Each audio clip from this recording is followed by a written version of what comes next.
जर घरच्यांना खुश करायचं असेल ना, तर अशा पद्धतीने झटपट पनीर मसाल्याची भाजी सर्वात सोपी पद्धत आहे. या भाजीमध्ये कमी प्रमाणामध्ये मसाले वापरून भाजी करू शकता. हॉटेलमधून आणण्यापेक्षा अशी घरच्या घरी तयार करू शकता. तर व्हिडिओ स्किप न करता संपूर्ण बघा. नमस्कार, मी ज्योती. ज्योतिष किचन मध्ये सर्वांचं खूप खूप स्वागत आहे. चला तर रेसिपीला सुरुवात करूया. मी इथे पावशर पनीर घेतलेला आहे. डेअरीमधलं पनीर आहे, त्यामुळे मी इथे पाणी टाकून स्वच्छ धुवून घ्यायचं, म्हणजे त्याचा वास येत नाही. असं पाणी टाकायचं, खालीवर करून आणि एका ताटामध्ये सेपरेट काढून घ्यायचं आहे या पद्धतीने. आता मी त्यामधलं पाणी काढून घेतलं आणि छोट्या छोट्या पीसेसमध्ये आपल्याला हे पनीर कापून घ्यायचं आहे. तुमच्या आवडीनुसार तुम्ही छोटं मोठं पीस त्याचे कापू शकता. मी ह्या पद्धतीने इथे पनीर कापून घेत आहे, कारण हे पनीर थोडंसं जाडसर आहे. मी त्यामुळे मोठे मोठे पीस असे ठेवलेले आहे. मी हे तळणार नाही आहे. असेच पीस इथे मी कापून घेतलेले आहे ह्या पद्धतीने. आता सर्व पनीर मी इथे कापून घेतलं. अगदी ताजं आहे. आता तुम्हाला काही मसाले दाखवणार आहे.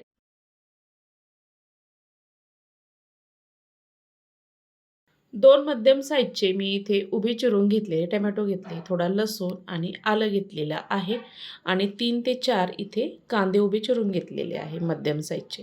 आता गॅसवर मी इथे पॅन ठेवलेला आहे. त्यामध्ये तेल टाकून घेतलं 1 चमचा आणि कांदा टाकून घ्यायचा आहे.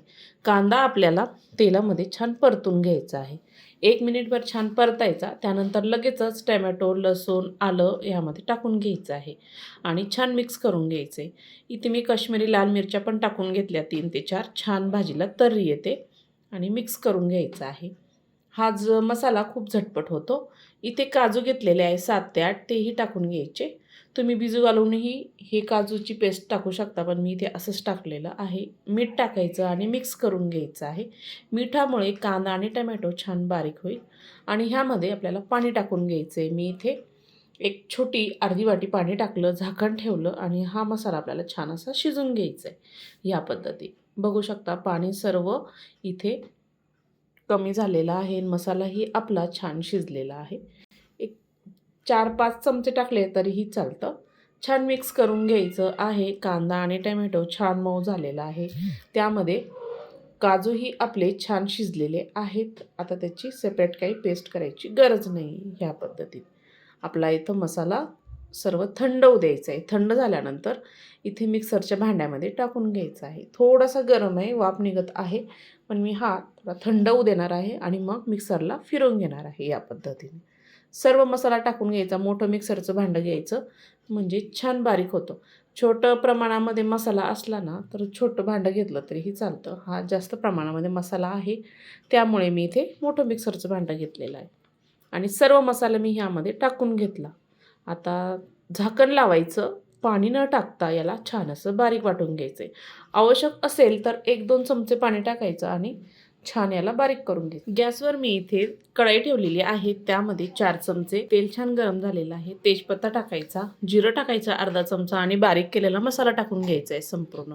मी ह्या तेलामध्ये आधी थोडं पनीर तळून घेतलं होतं, म्हणून तीच कढई घेतलेली आहे आणि आपल्याला मसाला छान असा परतून घ्यायचा आहे. छान असा मी इथे गॅस कमी ठेवलेला आहे आणि एकसारखं हलवत आपल्याला तेल सुटेपर्यंत छान हा मसाला परतून घ्यायचा आहे. मस्त असा वास यायला सुरुवात झालेली आहे, बघू शकता. छान त्याला तेलही सुटलेलं आहे.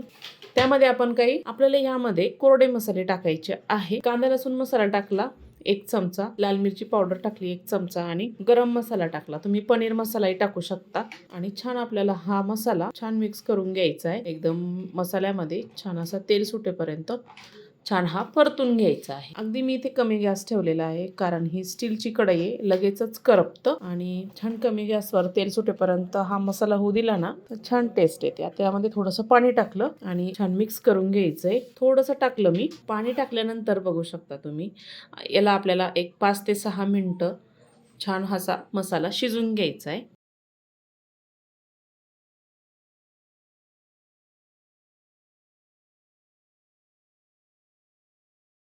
5 ते 6 मिनिटं मी इथे मसाला छान शिजवून घेतला आणि ह्यामध्ये पाणी टाकलेलं आहे. तुम्हाला पातळ, दाटसर जशी भाजी हवी असेल त्यानुसार ह्यामध्ये पाणी टाकायचं आहे आणि छान मिक्स करून घ्यायचं आहे. अजून मी ह्यामध्ये थोडंसं पाणी टाकलं, चवीपुरतं मीठ टाकायचं आहे आणि छान याला मिक्स करून घ्यायचं आहे. आता ही ग्रेव्ही आपल्याला छान शिजू द्यायची आहे कमी गॅसवर, म्हणजे त्याला छान तरी पण येते आणि चवही छान येते. अगदी अलगद असं झाकण ठेवलं आणि कमी गॅसवर आपल्याला ही भाजी छान शिजून घ्यायची. बघू शकता आता ग्रेव्हीला छान उकळी आलेली आहे. एकदा अधूनमधून बघत राहायचं, हलवून घ्यायचं आणि ह्यामध्ये पनीर सोडून घ्यायचं आहे. तुम्ही तळून पनीरही टाकू शकता. मी असंच पनीर टाकलेलं आहे आणि आपल्याला छान मिक्स करून घ्यायचं आहे. आणि ह्याच्यामध्ये आपल्याला पनीर टाकल्यानंतर एक 5 मिनिटच भाजी शिजू द्यायची, त्यानंतर बंद करायचं, नाहीतर ते पनीर असं रबरासारखं होऊ शकतं. आता 5 मिनिटानंतर बघू शकता भाजी आपली तयार झालेली आहे. बारीक चिरलेली कोथिंबीर टाकली आणि छान अशी झटपट पनीर मसाल्याची भाजी तयार झालेली. बघू शकता. आजची रेसिपी तुम्हाला आवडली असेल तर ज्योतिष किचन चॅनलला हक्काने सबस्क्राईब करा, बेल आयकॉनला क्लिक करा, म्हणजे नवीन रेसिपीचे नोटिफिकेशन सर्वात आधी तुम्हाला मिळेल. फेसबुकवर बघत असाल तर फॉलो करा आणि हो, हा व्हिडिओ जास्तीत जास्त नातेवाईकांना, मित्रमैत्रिणींना शेअर करा, लाईक करा. आणि हो, हा व्हिडिओ कुठून बघत आहात नक्की कमेंटमध्ये कळवा. तुम्हाला जर ही भाजी अजून दाटसर हवी असेल तर पाणी थोडं कमी टाकायचं आणि त्यानंतरच थोडी ग्रेव्ही घट्ट झाल्यानंतर पनीर टाकायचं आणि पनीर जास्त शिजू द्यायचं नाही, नाहीतर ती रबरासारखं होऊ शकतं. संपूर्ण व्हिडिओ बघितल्याबद्दल सर्वांचे धन्यवाद.